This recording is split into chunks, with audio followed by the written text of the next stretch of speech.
Et donc cette journée de travail à l'Institut royal d'études stratégiques porte sur les espaces maritimes, l'enjeu des espaces maritimes. Pour ma part, je suis professeur émérite à l'Université Paris-Est, à l'École des ponts et chaussées et à l'École d'urbanisme de Paris, plus précisément.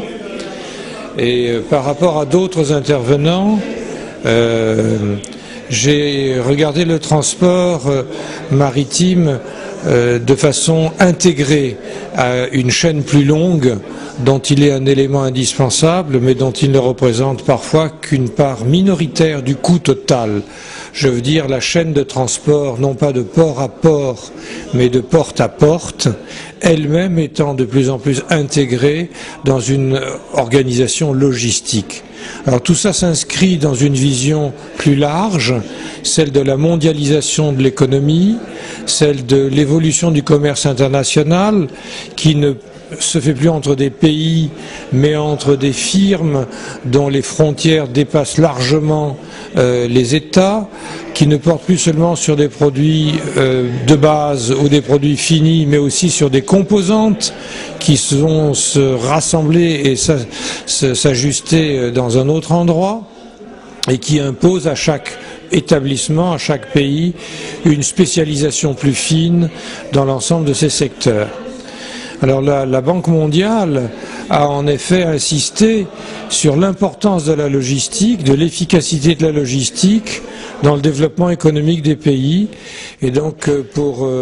conclure, je dirais que j'ai invité à considérer le transport maritime à l'intérieur d'une chaîne de transport de bout en bout, avec les transbordements portuaire, mais aussi avec le pré- et le post-acheminement terrestre, elle-même intégrée dans son mode de gestion à l'organisation logistique. J'ai conclu en évoquant la question particulière du Maroc, qui a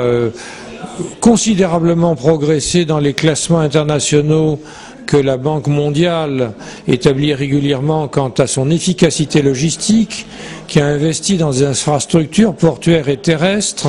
qui a une main-d'œuvre compétente et qui donc voit son rôle se renforcer pour accueillir des industries dont certains produits sont réexportés vers l'Europe. Je pense par exemple à Renault et bientôt PSA,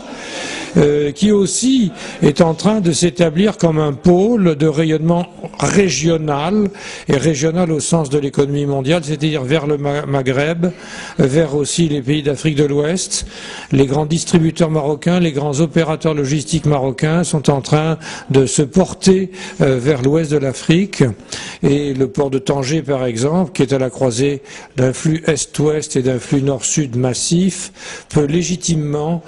fixer des activités logistiques, ce qui fidélise les trafics maritimes, et jouer son rôle de hub à destination de la région dans laquelle il se situe. Et je pense que les documents de planification marocains, tant portuaires que logistiques, désignent cet objectif, et nous serons très attentifs à suivre sa mise en œuvre en lui souhaitant plein succès.